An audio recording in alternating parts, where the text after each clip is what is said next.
And now, as we stand on the precipice of taking this city back from corrupt politicians and the billionaires that fund them, let our words ring out so loud tonight that Andrew Cuomo can hear them in his $8,000 a month apartment.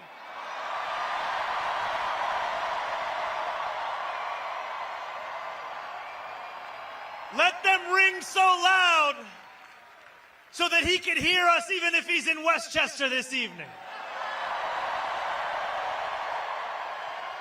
Let them ring so loud that his puppet master in the White House hears us.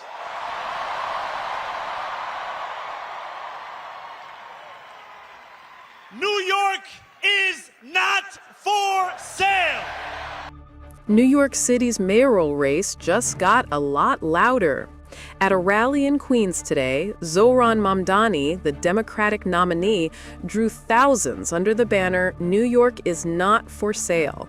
But while Mamdani spoke of unity and social change, his opponent, former Governor Andrew Cuomo, reignited controversy with a 9/11 remark that's now dominating headlines. Mamdani, who's built his campaign on rent control, housing justice, and child care for all, called his rally a movement, not just a political event. For too long, my friends, freedom has belonged only to those who can afford to buy it. The oligarchs of New York are the wealthiest people in the wealthiest city, in the wealthiest nation in the history of the world. They do not want the equation to change. They will do everything they can to prevent their grip from weakening. The truth is as simple as it is non-negotiable. We are all allowed freedom. The 33-year-old state assembly member from Astoria, of Ugandan Indian descent, has become the face of New York's progressive left, backed by Alexandria Ocasio-Cortez and Bernie Sanders. Mamdani's promises include freezing rent hikes, expanding affordable housing, and offering universal childcare, all while calling for higher taxes on the city's wealthiest. But over the past few weeks, as this race has entered its final days, we have witnessed displays of Islamophobia that shock the conscience.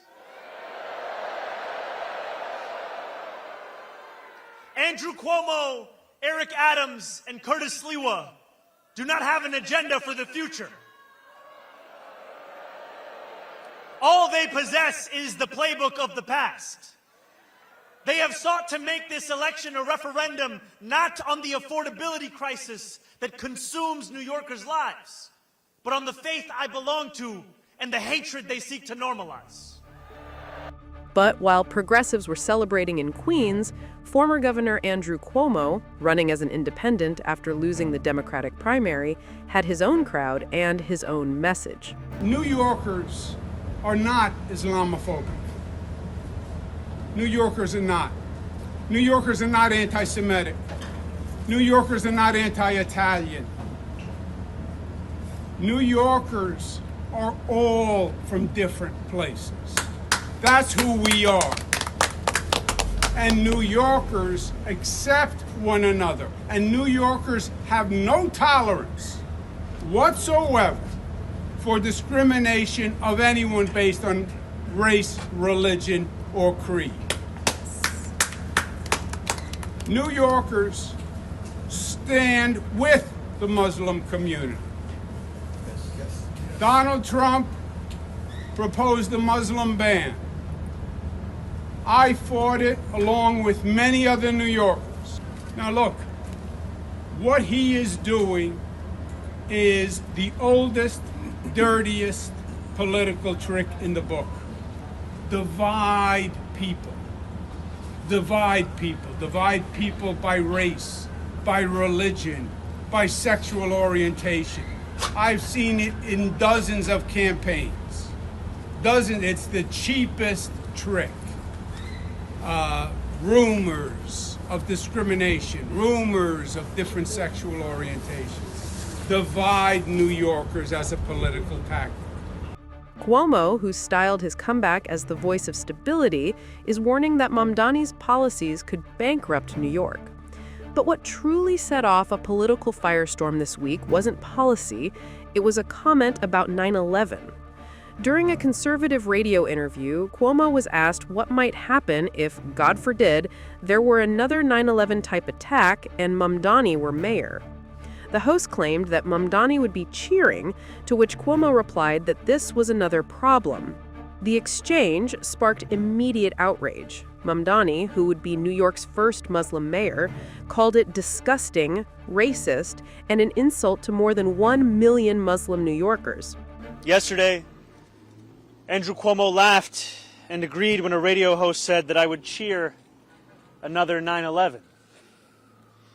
Yesterday, Eric Adams said that we can't let our city become Europe.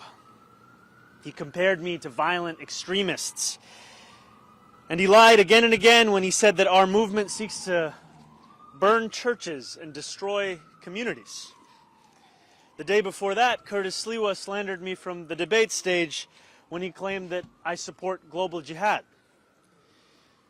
And every day, Super PAC ads imply that I am a terrorist or mock the way I eat. Push polls that ask New Yorkers questions like whether they support invented proposals to make halal food mandatory, or political cartoons that represent my candidacy as an airplane hurtling towards the World Trade Center. But I do not want to use this moment to speak to them any further. I want to use this moment to speak to the Muslims of New York City.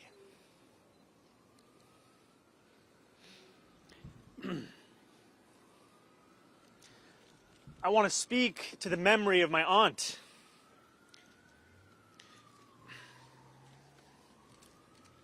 who stopped taking the subway after September 11th because she did not feel safe in her hijab. To be Muslim in New York is to expect indignity, but indignity does not make us distinct. There are many New Yorkers who face it. It is the tolerance of that indignity that does. This controversy underscores just how sharply divided New York's political landscape has become. Mamdani's base is young, diverse, and driven by social justice issues, while Cuomo's is older, moderate, and nostalgic for a more centrist Democratic Party. This was further heightened by Vice President J.D. Vance's tweet. Post Eric Adams' exit, analysts say this isn't just a local contest, it's a referendum on what direction the Democratic Party and America's biggest city should take next. As the campaign enters its final weeks, the tone is expected to only become harsher. Cuomo's team insists it's about experience and leadership in crises. Mamdani's campaign, meanwhile, is doubling down on inclusion, saying hate won't distract them from the real issues. Both sides are banking on emotion. Cuomo on fear of chaos, Mamdani on hope for change. But if this week's headlines are any sign, the battle for New York's future is now being fought on the fault lines of identity, memory, and ideology.